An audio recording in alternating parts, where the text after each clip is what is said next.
Hi everyone, and welcome back to A Bar Above. Now, if you've seen a lot of our videos in the past, you realize that I love adding a carbonated element to cocktails. So today what we're going to be talking about is adding sparkling wine to drinks. And we're going to be focusing on Prosecco with a little bit of education in there as well, so stay tuned.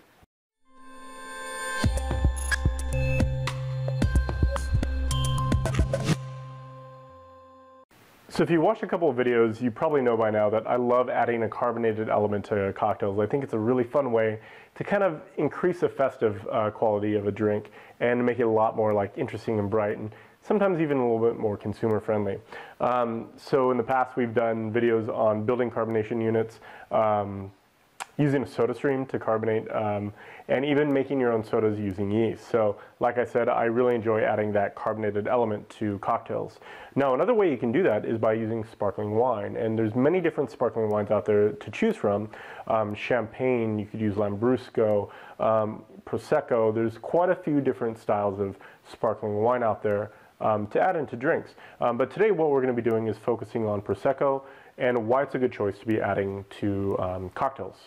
So in order to talk about Prosecco, let's also kind of quickly go over champagne production. I'm not going to get into too many details, but we'll have some more details on our website at barabove.com. So with champagne production, the key things to remember is that primary fermentation, the converting of sugar to alcohol, is typically done in wood.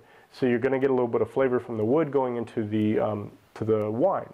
The other thing is that secondary fermentation, the addition of that carbon dioxide, the carbonation, is very different from most other forms of sparkling wine in the fact that the secondary fermentation in champagne is done in the bottle.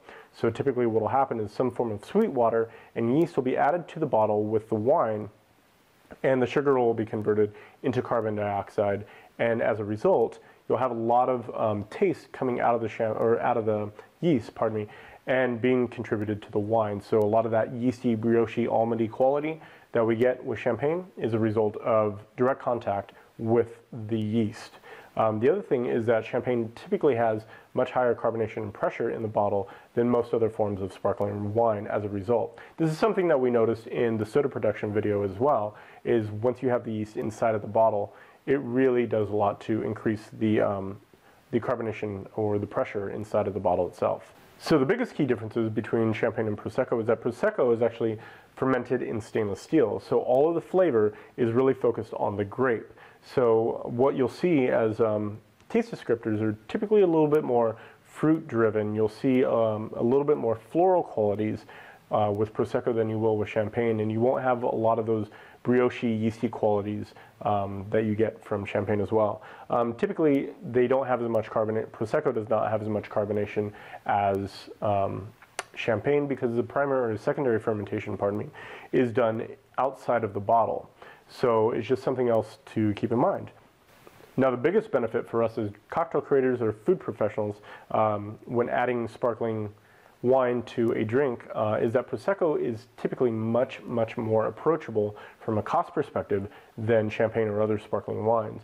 So typically you can find a really good quality Prosecco in the $10 to $20 range. Obviously you can spend as much as you want, but within that window you can find a really fantastic bottle of Prosecco that'll work on your cocktail menus. Now, using champagne in the cocktail menu can be done, but your costs are going to be much higher, and the resulting cost of the cocktail will be much higher as well. So these are just some things to keep in mind. So this is a really good example of Prosecco. You have some good carbonation in the bottle, you have some great flavors, really focused on kind of apples and pears, and even some stone fruit in there as well, like apricots. Some nice floral qualities, and it's just a lot of fun, and like I said, the cost is a lot more approachable for a cocktail menu. So now let's go ahead and make some cocktails with it, shall we?